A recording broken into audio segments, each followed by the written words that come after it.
part two. Well, I'm gonna say this right here. Fix it. Fix it before you get with him because you done been with this one that drug you through the mud, that one that drug through you the mud, all these men that drug you through the mud, but you take them back instead of just throwing them out there to the sea. You keep on building all this hurt and anger. And when you get with this one, he gonna leave you. Y'all ain't gonna get on the first date. Y'all probably get the first date. You may not even get the first date. A half. You might even get a half. It might not even get a half. And I'm gonna tell you the reason why I say that. Because of the next thing that's being pulled out of me right now. Mm-hmm. You can literally have a woman that's looking at this right now, at this exact moment in time, right after we posted, where this woman is just so frostbit. It's like, nah, I'm not gonna leave my man. Like, he my man. Nah, boo, he ain't yours. He done been in and out of your life for 4 years. He's not yours. Nah. Every single time stuff ain't right with the person that he actually does belong to, especially if he keep going back to that same person, no matter how many conversations, no matter how many counseling sessions, how many Bible studies you take him to, no matter how many TD Jakes shows that you or episodes you play, how deep in the word you get, it don't matter. Sure, he keeps going back to that same person. He keeps not doing whatever it is that makes you walk away, if you even walk away, or whatever makes him about you walk away, if he ever walks away. You are so busy holding on to this dude that your husband can't even find you, can't even see you. Or you done been done so bad and so dirty down by whoever's been on the list from the past, that when this good man step into your life, hey Miss Lady, how you doing? Like, can I take you out? I don't deal with no broke. Like, oh, I already can tell by looking at your shoes and the way you dress or whatever that you ain't making enough. Or I already know because I heard about you from around the corner and this, that, and the third. Like, I don't care which story it is. It's keeping you from being able to connect with this man. This man can't even come in. Can't ask you for a date. Can't be on the phone with you very long after you feel like you done gave him his checklist that he need to go down. And when, boom, you done marked out too many things, even if too many things is just one thing, you gonna go ahead on the cut. You gonna hang up right in. Because at that point, that person has now all of a sudden become unworthy of you being able to spend time. But you don't even unworthy know. Of you dating. See, that's the thing. Getting to know. That's the thing, that checklist. Listen, you can check how many lists you want. You know what? Forget the checklist. Because y'all, I'm going to take it deeper, and I'm going to get real truthful right here. I know people don't want to hear it, but this right here. Please do 2 things for me. 1, get your mind right. 2, marry God. And when I say that, start a relation. That's how you will do a relationship with. That's how you'll do a relationship with a man. Do it with God, because who's God? God is mighty almighty. He makes nothing into a whole lot. Mm-hmm. So if you it's not even dedicating yourself to God, but you are following his path, you are doing what the word says a little bit. Listen, I've been saved, I ain't holy. I do this, I do that. Oh well. If church folks don't like it, the heck with them, because I'm not impressing them. I'm not trying to be like them. I'm trying to be like him. Mm-hmm. With that being said, how you will treat your man, treat God like that. Pretty much. Because all you doing is treating yourself like that. because we are an image of Him. Pretty much. Once you start treating yourself like that, I guarantee you, you'll see love coming from this way under the wood, across the sea. Dudes will probably jump out of the plane with a parachute just Pretty to much. see. Oh, how you doing, Pretty man? much. Because I ain't being funny. You looking at my proof and evidence right next to me. Anybody that knew me from the years of 2021 moving forward, that's exactly what I did. I had already dedicated myself to God at 16. Saved, sanctified, Holy Ghost filled, baptized, the whole shebang. Became prophetess, all that good stuff by the time I was 18. And it was when I want to say 24.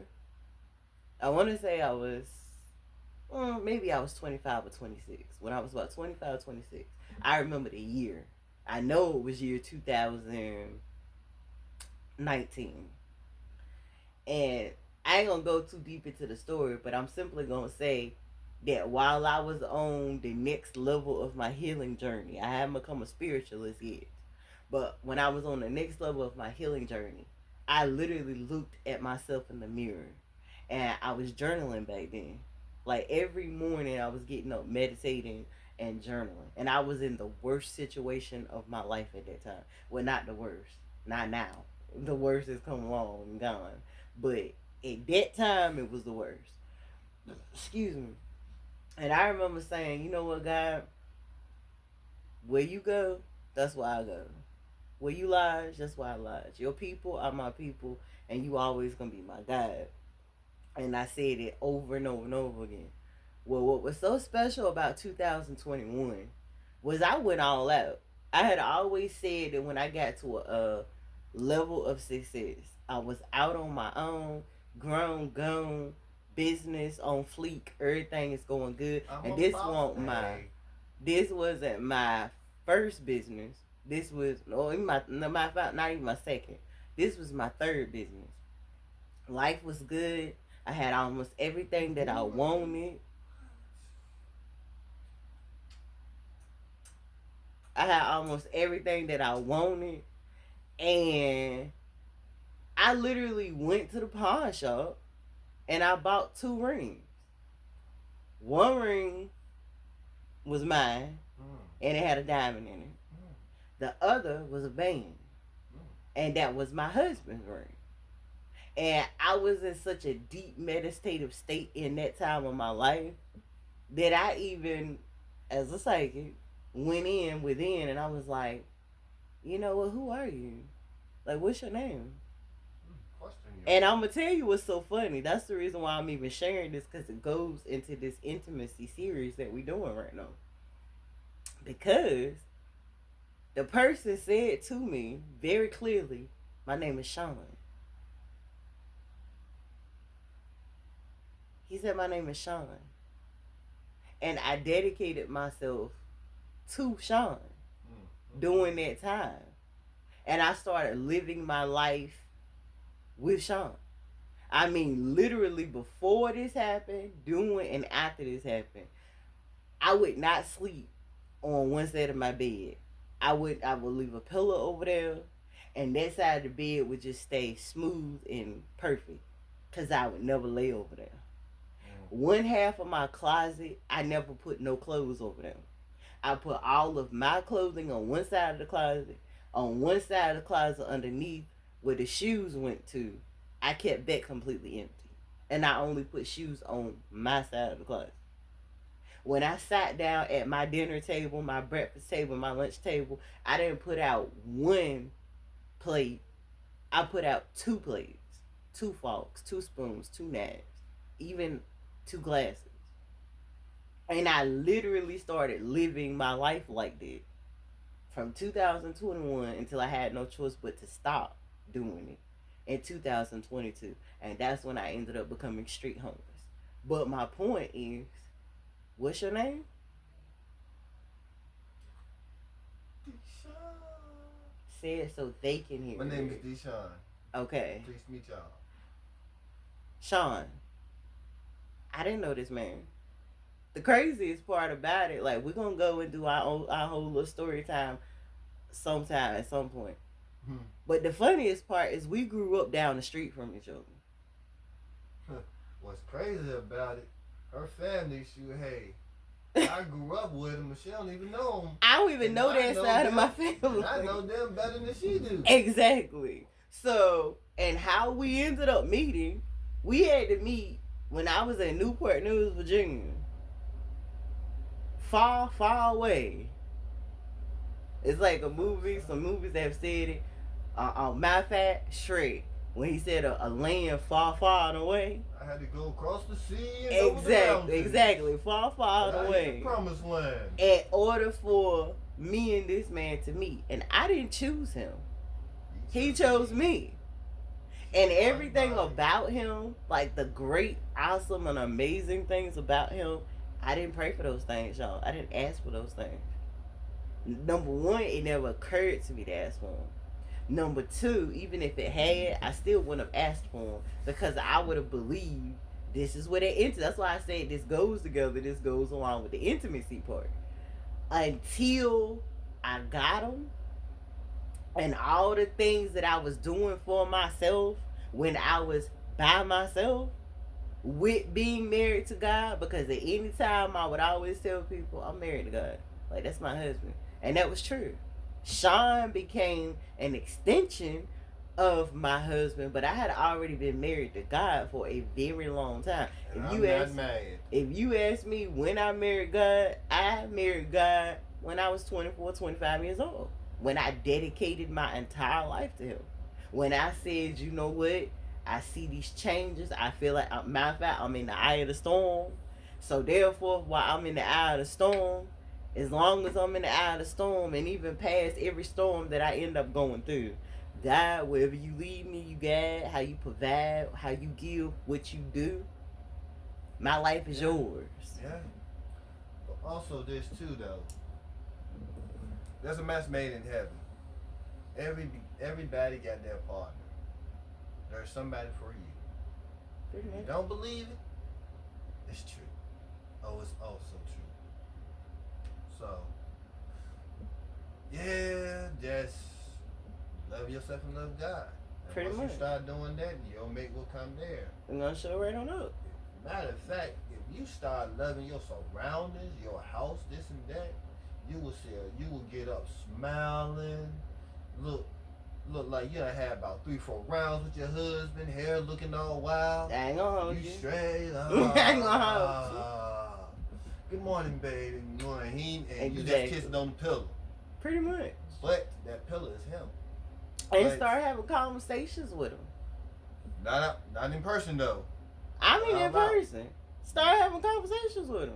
See, then people think crazy. I don't care. That's the point. Hey, baby. Like I said in one of the videos, I said today or yesterday, sometimes you got to get in touch with your crazy. Now, I used to say that for a different reason back in the day, y'all. It was when I was saved. I wasn't quite sanctified. I did it, and I wasn't quite sanctified. I hadn't quite hit sanctification as of yet. And I would say, you know what, you need to show people you're crazy. And I kind of still mean it. Not as rough as I did before, but I kind of still mean it. You got to show some people you're crazy just so they know that it exists. Yeah. Especially when they trying to play you. When they trying to play in your face. When they trying to play with your intelligence. When they're trying to make you think and be narcissistic towards you and play mind games and gaslighting you and trying to bring trouble to you when all you doing is drinking your water and minding your business. Well, you gotta show people you're crazy just so they know that it exists and that your crazy is in there. But the kind of way I mean it in this sense, sometimes you do have to in fact be crazy enough to believe in something and have faith, crazy faith, that something exists and it's a thing before you even have it manifest before your actual physical eyeballs. Because that's the only way that you're going to receive it. It's the only way you're going to get it. People will say real quick, well, I ain't going to believe it, I don't see it. Guess what? I'm going to tell you real quick. If you don't believe it, you ain't going to see it. Whatever it is that you believe for, that's what you're gonna get. If you believe you ain't gonna make it, you right, you ain't gonna make it. No, you're not. You believe things is not gonna work out, guess what? It's not gonna work out. If you believe that all you gonna end up with is low vibrational stuff, then all you gonna get is low vibrational stuff. But if you believe in positive stuff, you believe that you can be happy. You believe you have a mate out here. Peter Pan status. Pretty much. Because at the end of the day, the middle of the day, and all around the day and the night, life does not care if you are rich or if you are poor. Life don't care if you have everything you want and need or if you struggle. But if you decide that you struggle, then you're going to struggle. If you decide that you are more than a conqueror, you're going to conquer everything that's thrown at you. To the point that, matter of fact, a little story is popping into my mind. Just a little tiny one. Pretty much fast forward through it. It was the devil and this person that was trying to go to church. And while the person was trying to get to the church, the devil was like, oh, this believer think they're going to go to church. They think they're going to get a higher relationship with God. They're going to elevate. They're going to do this. They're going to do that. You know what? I'm going to do this and that to slow them down or to make them feel like, you know what? You should just go ahead on home. And every step of the way when the devil did it, the person ended up going and getting somebody else and bringing that person with them. To the point that when it got too bad, I mean, because so many people had piled up, the devil actually helped this person get into the church. And when they was getting into the church, the person looked at the devil and said, well, thank you. Thank you, kind sir, for helping me get in. He was like, don't thank me. And she was like, what? Why? Like, you were being nice and kind to me. I'm just being nice and kind and saying thank you. He was like, the only reason why I made sure that I got you up in here, because every single time I tried to get in your way, you kept bringing more people. Now you got the whole church, all the people, all the members, and even people that ain't members. You got all the believers and the non-believers. You bringing them all with you into this church. And I didn't want you to be able to grab nobody else. So I just decided to go ahead and make sure you got on in here. But the moral of the story is where that person was going. Church. What is church? God's house. Who is the devil? Bad energy. Low vibrations. That story right there should means a whole lot to people, because if you want to go there bad enough, or if God is pulling you there, I don't even care. You got the Titanic behind you. You strapped down to it. If God wants you to be up there, He gonna pull you and the Titanic. Pretty much. And it's gonna happen like that every time. And how that has anything to do with intimacy, let me show you.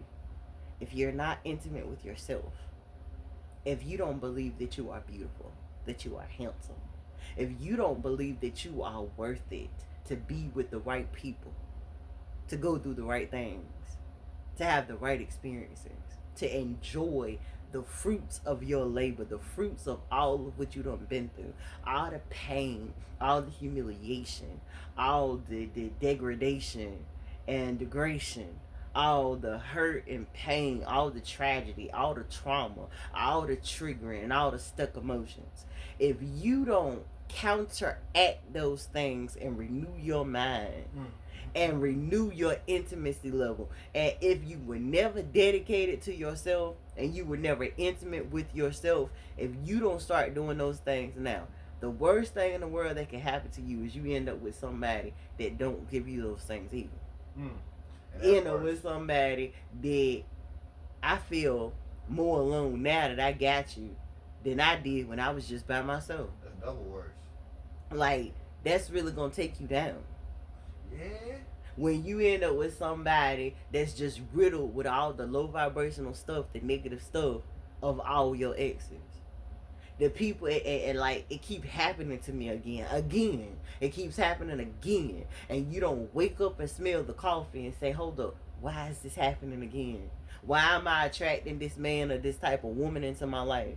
Why are these people treating me like I'm some toy that they play with and get all dirty and then throw me in the garbage can or to the side like I'm not worth it, like I'm not it? one of the most things that has hurt me the hardest, you are literally hearing me speak from the heart right now. What's hurt me the hardest is when I sit down and I overhear conversations in rooms that I used to be in.